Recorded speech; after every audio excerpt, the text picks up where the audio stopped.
Supaya juga zakat pada pelajar. Boleh tak beri zakat pada pelajar?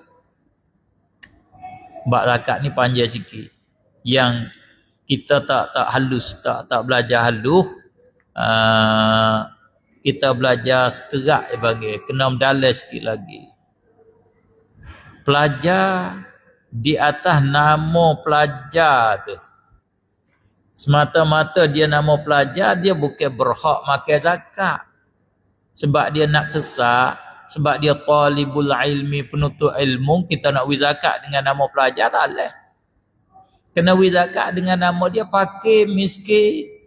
Kena beri nama tu. Pelajar tu fakir, miskin ke tak? Lepas tu duk panggil tok fakir. Tok fakir je lah dah. Yang ambil dia fakir tu lah. Asalnya fakir. Dia tak ada harta. Bila dia ada harta, muka dia duk mengaji. Dia tak ada harta. Lepas dah daripada sanggup mak pak dia sebab dia balik. Boleh kita beri. Bukan beri kerana dia tu pelajar. Kerana dia miskin. Kerana dia fakir. Tapi hak ni dia mau kena ingat. Kena faham. Hak ni orang tak belajar mana. Orang tak sebut mana. Hak tapi dia. Tapi tu hak pentingnya. Yang miskin ni, fakir miskin ni, bukan tengok dia tak ada harta tu saja. Kena tengok hak lain lagi. So lagi hak kena tengok. Hak kita tak tengok. Lah ni dia tak ada duit. Okay? Tok fakir duk mengaji, dia tak ada duit lah. Memang tak ada harta. Tapi kita kena tengok so lagi. Tengok betul kata, dia boleh kerja ke tak. Kalau dia beradu mengaji, dia pergi kerja hak patut pada dengan dia. Beradu kerja, beradu mengaji, pergi kerja. Kalau ada kerja, dia ambil pilih mengaji, tak si kerja. Tak boleh beri zakat. Nama dia tu kaya dengan usaha. Walau tak pergi kerja, dia wajib dia pergi kerja. Malaikat dia ni, pelajar ni, tok fakir ni, dia tak pergi kerja tu kerana dia nak mengaji, nak jaga agama, dan dia tu orang ada bawa, ada bakat, nak boleh ilmu, nak jadi orang alim. Tak apa, tak kena kerja. Dia ni budak, kalau dia beradu kerja, putus mengaji, tak boleh ilmu.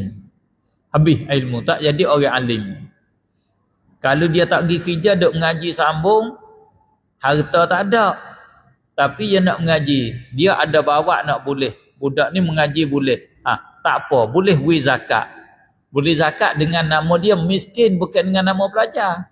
Adapun seorang lagi tu bodoh. Cak mudahnya bodoh lah.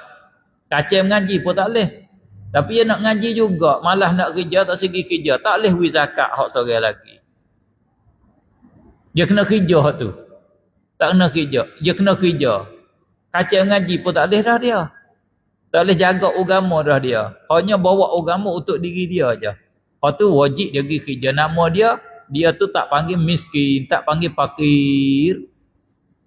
Nama bila orang ada kerja, walau tak kerja pun tak boleh makan zakat. Faham je tu? Ada kerja, tapi dia tak say kerja, malah nak kerja. Kerja hak padan dengan dia lah, patut padan dengan dia. Lepas tu kalau kerja tu, gaji kerja, hasil kerja cukup makan. Tak boleh makan zakat gitu. Tak masuk le fakir miskin. Tak masuk fakir miskin. Malaikat pelajar. Tu duk tanya pelajar tu. Malaikat pelajar, kalau dia pergi kerja, luput belajar dia. Lepas tu dia ni orang ada nak boleh ilmu. Ya ta'atta minhul ilmu, yang mungkin boleh ilmu dia. Ya boleh. Orang ni boleh makan zakat. Bui zakat. Perak tu boleh perak.